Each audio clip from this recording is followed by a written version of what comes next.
Ah, Christmas. The most wonderful time of year. Oh wait, that's how I started my last video. Depending on who you are, Christmas can mean something very different to you. Perhaps it means sitting down with your family to enjoy a Christmas ham, spending the day with loved ones, and having a jolly old time. To some, it can simply be the joy of giving and receiving gifts. Perhaps if you are rather greedy, you only enjoy Christmas gifts themselves and don't even bother to return the favor to others. To others, Christmas can mean pulling someone under the mistletoe so that you have an excuse to sexually assault them. And to a large number of people, Christmas means nothing at all, because they are Jewish and don't celebrate it. But to me, the greatest joy of Christmas, or rather one which I have partaken in for so many years that I have come to have a strong sense of nostalgia for the very idea, is watching Christmas movies. As a young kid, I spent the days leading up to the actual holiday sat in front of the TV, watching all of these annual Christmas movies aired on channels like Nickelodeon and Disney Channel, with the ones I primarily focused on being Cartoon Network and the CW, due to their superb collection of animated Christmas features. Due to this, I have gained a large amount of enjoyment from spending my time in between building snow forts down to the end of my street to watching the telly in my living room while my sopping wet gloves and hat dried. Many of you who are of a similar age to me have likely had a similar experience to myself,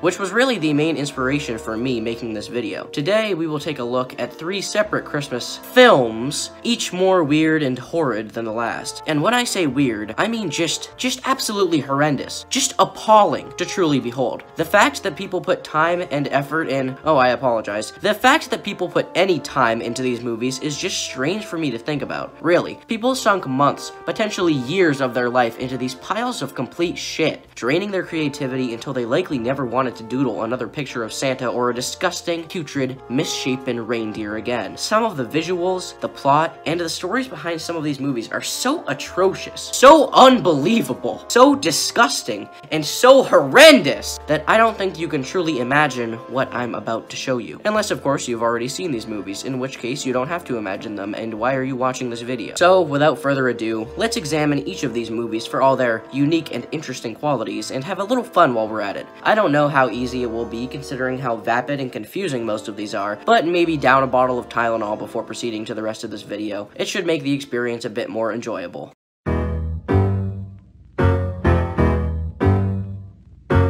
Rhapsody Street Kids Believe in Santa is a movie released in— screw it, this movie doesn't deserve that. Rhapsody Street Kids is one of the worst movies that I have ever seen in my entire life, and probably the worst animated movie that I have ever had the displeasure of seeing. When I went on that entire diatribe about how bad these movies are at the beginning of the video, I was mainly aiming at this disgusting, festering, putrid, bubbling pile of crippling subpar filth. And trust me, it is absolutely, positively terrible. It is so insultingly bad even to think about or mention for a moment that it gives me a hernia. Holy shit. The main character of this film is Ricky, the titular black rapper kid, who has dreadlocks like XXX Big Pumpione and is also extremely impoverished, and as a result is upset that he can't buy the flat 2D pieces of cardboard in the store window. He decides to go home to be the disobedient youth he is and tear apart his room. You show him, Ricky. He then explains to his mentally disabled grandmother that he can't be like all the other rich asshole kids he attends school with, and how this makes him want to don a trench coat and go out Dylan and Eric style. But she consoles him by offering some words, or rather, a series of strange noises that, according to the creators, were supposed to mean something. But in reality, all that is heard is the mumblings of somebody who had recently been castrated. You just got it. The first thing you'll probably notice about this movie when watching it is that all of the characters and visuals look like an action figure that someone left out in the sun too long. They are also geometric and angular in shape, with such low poly count that it would put the PlayStation to shame. Their movements are so stilted and slow, so awkward to look at. It's so hard to believe that this was created by humans, and one would probably be safe in assuming that a team of aliens trying to present their species how humans act had actually animated this. Don't get me wrong, animation is an extremely hard process, and I understand that, but everything just looks so shambled together and lazily done here. Why is the Christmas tree flat? Why do so many objects look like JPEGs somebody got off of Google Images? Why is there no actual snow falling because they didn't want to render it due to time limitations, so they simply put a cheap filter over the movie to make it appear like it's snowing? Why is it that all of the characters don't actually look like they're walking, and instead it appears as though they are gliding on top of the frame, which is actually a 2D image? What is happening in this movie? So Ricky leaves the hood to go to school and hang out with the rest of his SoundCloud rapper squad, where we meet Smithy, his fat best friend whose only character trait is that he eats sandwiches, and the girl he likes, the stuck-up blonde girl named Nicole. Dress extra cute, then Mommy schedules me for my own hair lady. Smithy!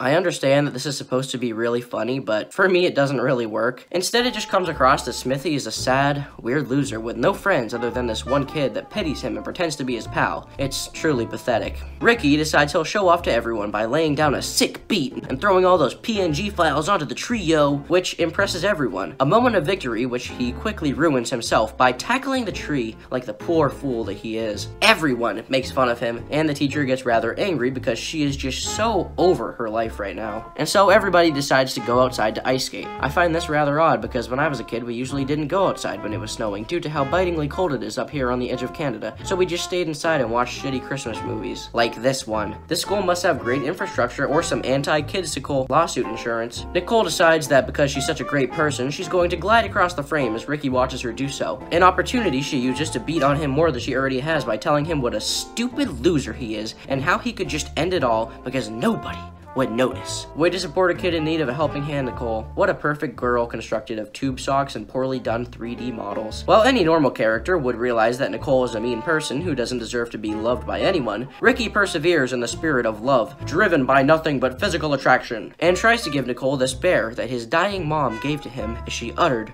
her final breaths. I mean, usually I'd side with Ricky, but that bear does look disgusting. You can totally see how terrible and bad it looks through all of the attention to detail that the animators put into it. After rejecting the bear, Nicole throws the bear in the dumpster, and Ricky, now saddened even more, decides to go back to the ghetto and write his letter to Santa Claus, while Nicole goes off to sing about how amazing she is. If there's one thing this film does right, it's actually the music. Ricky's rapping and Nicole's singing are actually pretty good compared to the rest of the movie, and could be pretty good in a mediocre movie. And if the visuals were a bit better, then this could have been a pretty comparable musical, but the visuals are terrible throughout. They seem to reuse the same shots and animation over and over, not even bothering to sync up the mouth movements to what any of the characters are saying, which would be especially important during a singing scene, which is meant to convey that one of the characters is a stuck-up, egotistical shithead. Ricky accidentally drops his letter on the ground on the way to the mailbox, and Nicole finds it. Here she discovers how sad and distraught Ricky really feels, so she decides to take a trip to the dump to get the bear back and return it to Ricky, where we meet the bullies again. Yeah, Smithy. All the sandwiches in the world won't make you skate faster next time. Stop making stupid quips before I even further regret making this insanely long video review of your shitty animated movie. Nicole eventually finds the bear, gives it to Ricky, everybody gathers in this house and stays still, only moving one person at a time, and they see Santa! Yeah man, that's totally Santa and not just a lazily done semi-opaque PNG of Santa's sleigh that was done in a last-ditch effort to finish this movie and just be done with it. Great grandma, you always know just what to say. Christmas.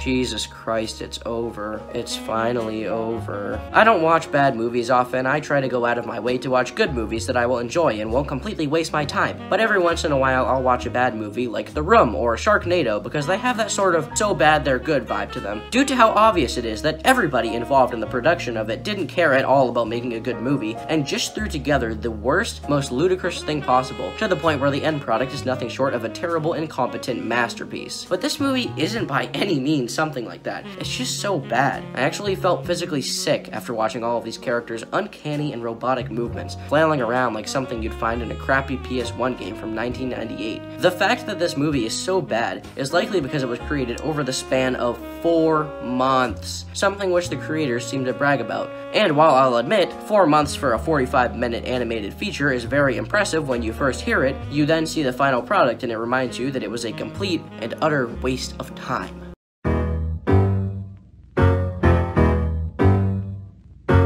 Alright, after watching that last movie, I think this will be a nice change of pace compared to the last one. Oh wait, oh wait, oh no, oh no! Grandma Got Run Over by a Reindeer is another annoying mess of a movie, but unlike the last one, it's not putrid or disgusting, it's just boring. It's so aggressively mediocre, and how truly mundane it is so in your fat mongish face that I don't even know what to say. I just regret making this stupid video, and I have no idea where my past self thought this would be a fun time. But apart from just being boring, this movie is so odd. The plot is so ridiculous, so bizarre. This is an awful movie. I don't hate it. I actually have a strong sense of nostalgia for this movie because I used to watch it every year around Christmas time when it played on Cartoon Network. Maybe it still airs, but I wouldn't really know because I stopped paying the cable bill years ago. Although I admit, it's not surprising that this movie is an utter disaster based on the fact that the entire premise is a gimmicky Christmas song, which gets old after the first 2 times you hear it, let alone watching a 50-minute movie about it! Looking at the IMDb page for GGRBAR, it is obvious that many other people agree with me. If we really want to get serious and find Osama bin Laden, then we should take this stinker down to Gitmo and force the detainees to watch it. They'll be singing within minutes. Of course, I'm sure that making them watch this god-awful dreck violates the Geneva Convention in several ways. You know, when the person responsible for this garbage was a young writer, I bet he or she had dreams of the great American novel. Now they have to look in the mirror every morning with the realization that they wrote what is possibly the worst hour of television in the history of the medium. And we wonder why the rest of the world hates us. Well said, Athos White. I couldn't have said it better myself. The main character in this movie is Jake Spankenheimer, and he lives in Cityville. What a horrid last name. I imagine he gets bullied in school regularly. The plot of this movie is that Jake and his entire family work at his grandmother's store, also called Spankenheimer, with no subtitle or anything, so I don't really know how anybody is supposed to know what they sell. That's an instant 1-star review on Yelp from me. Jake's cousin Mel likes money, and she doesn't want anyone stealing anything from her store. But Grandma talks about how, You see, look around you.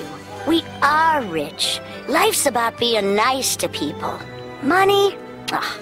I'd say we make enough. because capitalism is evil and bad. So everyone is setting up for Christmas, and Jake wants to prove to everybody that Santa is real, but everyone else flat out rejects his beliefs, like his sister. A computer nerd who still believes in Santa Claus. You're so reality challenged. Or decides to hide the truth from him by giving him vague answers to everything involving the topic. There is no easy answer. Historically, there was a Saint Nick. This guy named Austin Bucks, who has lots of money and is also part of the evil capitalist regime that controls the world, wants to buy the store, which Grandma says no to because she has attachment issues and sorting out holiday novelties on the shelves is the only way that keeps her Alzheimer's at bay. Cousin Mel is upset that Grandma won't accept her fellow money grubber's offer and plots to take over the store by poisoning her fruitcake with this vial of stuff, which only goes to further this nonsensical and simultaneously cliche plot. There's this really bad scene where Grandma is going to leave the house to bring cake to a food donation pantry, and all of the characters do things to the tune of the song with long, awkward pauses in between each one. She'd been drinking too much eggnog. You've been drinking too much eggnog. And we begged her not to go. Please, don't go. But she forgot her medication. Besides, I left my medication And at she the store. staggered. Grandma goes outside, and just as she is walking down her pathway, Santa Claus hits her with his sleigh and she turns into a flat image on the ground. At least I'd assume she gets hit. We never actually see it happen. We just get an awful animation of Mr. Spankenheimer opening his mouth. I still don't really understand how this happened. Santa doesn't fly in the sky, like he doesn't drive a car. All of the reindeer can fly. So how is it possible that Grandma Spank got hit by a reindeer? Jake tells everyone that she is now paralyzed outside, bleeding out, and they all tell him he's full of shit. So Cousin Mel decides to sell the store to Austin Bucks because Grandma can't stop her. But Jake gets an idea. He'll send an email to Santa@SantaClausIsReal.com. It's so sad to see an awfully animated delusional child grasping at straws because he wants his dead grandma back. Truly pathetic. Santa gets the email in the North Pole and tells Jake that he kidnapped Grandma and has been holding her hostage as his sex slave. Who knew Santa was so kinky? An elf brings Jake to the North Pole, he brings Grandma back to Cityville, and Jake tries to stop the deal, but Grandma gets kidnapped by this lawyer. And then, when they find out Santa hit Grandma with his reindeer, they try to put Santa in jail. When is this movie going to be over? So Jake gets the cakes and proves that Santa's good because Mel's cake tastes bad and they save Christmas and the movie ends. That's it. The movie is over! There is no more of this movie. Nothing. Nothing but remorse and hate and spite from me. I try my best not to get too heated. I exaggerate my emotions in these, but no. This movie is so weird, so confusing, the plot is so trite, the visuals are so mediocre and boring to look at, the animation is so cookie cutter, everything is so mediocre, everything is bad, everything is shit. This is why we can't have nice things. Do I hate this movie? No. Would I set fire to a warehouse full of DVDs of it? Definitely. With the last movie, I'd say don't even bother watching it, but with this I would actually recommend at least giving it a look, especially if you watched it as a kid and haven't seen it recently. It has a good holiday message, at at least, and all you have to do is tune the channel to the right station around Christmas time to watch it, or you can find it pirated on Dailymotion. That's not what I did. The only other redeeming quality I enjoyed about this movie is that Cousin Mel is pretty hot. She has those things. But I'm done with this movie. I don't plan on watching it anytime soon. On to the next one.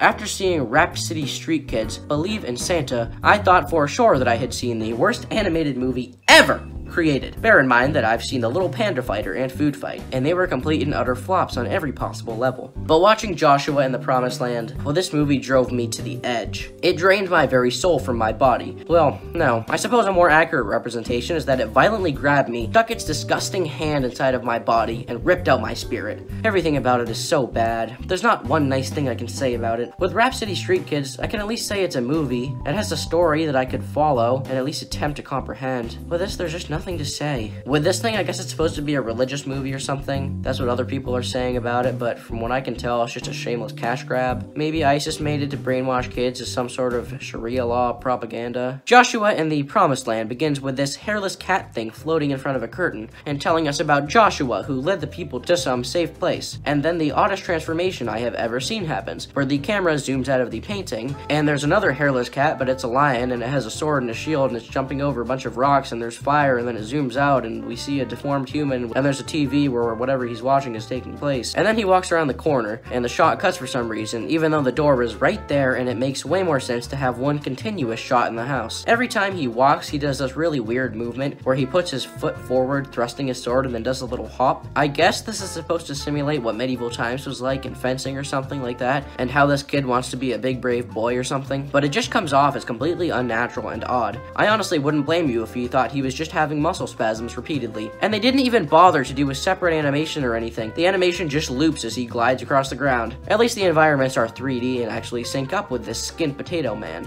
I guess. So the door opens and Joshua randomly throws his sword to the wall. I suppose he's trying to hide it from this man, but it's also possible that he threw the sword before the guy was coming in, and he finished the action anyway. But then again, he could— Why am I analyzing this stupid, horrible, disgusting movie? So this tall lion man comes in, who is Joshua's dad, and lays down the law. Pick up your stuff, Joshua. Good job, Dad. Your kid deserves nothing more than to be shat on and ignored. I mean, just look at him. I'm surprised he kept that thing in the house this long. If I were him, I'd have put it out on the street in front of a moving car. Joshua's dad goes into the kitchen and sits down, and then his mom comes out and they have an argument. But little Joshua is listening to them bicker like the obnoxious little prick that he is. Then, Joshua's dad makes this noise that I think is supposed to come from a lion and raises his fist like he's really, really constipated. And then there's an awkward silence between the two and the dad storms out, but I think they forgot to add a sound effect or something, so it's really quiet. Then Joshua comes in the kitchen to talk to his mummy. She leaves the kitchen too, and Joshua gives this forlorn look where his disgusting, putrid face contorts a bit. Then Joshua is sad and goes up to his room to cry on the floor, and this hairless bow tie rat thing flies over and is telling us about how Joshua doesn't know what to do about his parents fighting. Then it flies up over here and this happens.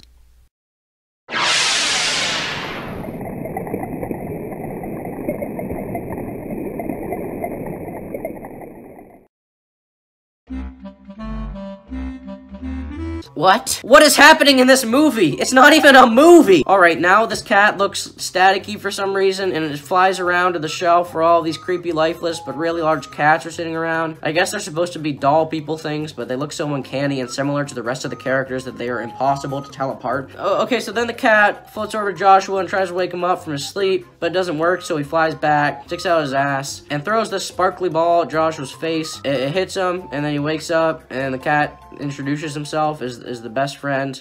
Who are you? Some people call me the best friend. Yeah, you know, a lot of people will tell you that when you're a kid. Then you wind up in a Malaysian guy's basement covered in plastic wrap with sore loins and a headache. But of course, he has a longer name than that. But my real name is Christopher Andrew Eugene Bazioni, at your service. For comedic effect! So this hairless cat tells Joshua how he wants to take him on a trip. But Joshua's like, nah man, I gotta be home for dinner. And then the guy's like, come on, you gotta come with me. We're gonna have a real blast. It'll be the best blast of your life. We can blast everywhere, man. We're gonna blast in the sky. We're gonna blast in your car, we're gonna blast on your bed, we're gonna blast in your mouth. Joshua takes this guy's hand and they fly through the ceiling into the sky. I have just described to you one scene of this movie. One scene. One individual scene that is 4 minutes long, and I managed to write pages upon pages on this shit. There was just so much wrong with every aspect of it. For one, why do all of the characters look like hairless cats that have had oil rubbed over their smooth, silky bodies so they look like a wet balloon or a tightly wrapped sausage? The lip syncing is really bad as well, partially because they constantly have their tongue sticking out and their teeth showing, and then when they actually do talk, it looks like their jaw and what would be their lips are just opening and closing once or twice, with no relation to the dialogue being given by the characters. This guy says to take my hand, but they don't have hands. They just have weird little bits that come out of their wrists with nothing to grab onto. Maybe they're all amputees. Listen, Joshua. Sometimes a no means maybe, I'll grant you that. But when it comes from God, a no means no. Oh yeah, man, that makes perfect sense. He'll grow up to be a responsible adult by doing that. Oh wait! How come all of the characters are so long and lanky? They are lions. Why don't they have different body types or fur or manes that don't look like hair? Why are they lions in the first place? They should be humans. The main point of making characters in your movie animals is so that something creative can be done with them. In Zootopia, they made each animal have unique features and characteristics so that the characters were more dynamic and interesting and had a purpose for being animals. But when you make them animals for no reason other than because movie, the entire premise and look of them becomes so odd and attractive that your movie becomes a mess. Some of the other characters, like the Jewish people, are these weird monkey things with massive chins. I don't know if they're trying to say something with that or if it was an intentional move on their part. It's gross and insulting how little effort the creators put into this. The rest of the plot of this movie is also weird. They fly around for a bit, travel to Egypt, and live out the Old Testament from the Bible to learn about what it means to be a courageous hero. Just like the other Joshua, because this Joshua, known as Josh Carter, is a wimpy,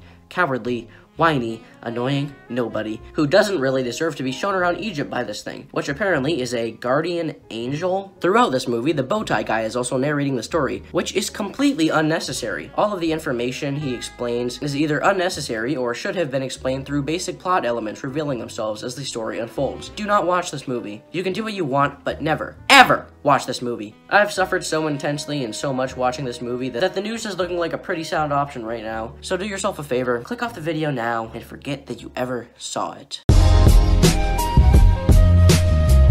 So that was a real treat, wasn't it? These three movies were not actually as horrible as I thought they would be, except for Joshua. Looking back on my viewing experience now, and despite how exaggerated my anger was during the review, I actually really enjoyed watching them and making the video. Sure, they were all terrible, except for Joshua and the Promised Land. That is objectively a filmmaking masterpiece. But I still found lots of fun in viewing these films, sitting back and making fun of how ridiculous so many aspects of it was. Sure, the art direction and animation was horrendous, the writing was stupid and contrived, and everything about it was shambled together in an act of corporate greed and general laziness. But who's to say you have to hate these movies? If you already ironically love them, or even unironically like these movies, whether it's due to a sense of nostalgia or longing for being a kid and watching these in front of the fireplace, or because you just think they're great, I applaud you, honestly, for being able to find some forlorn bit of love for these. Overall, I'd say the best for me was Joshua and the Promised Land, which tops any movie list for me as of now, followed by Grandma Got Run Over by a Reindeer, which was just odd and surreal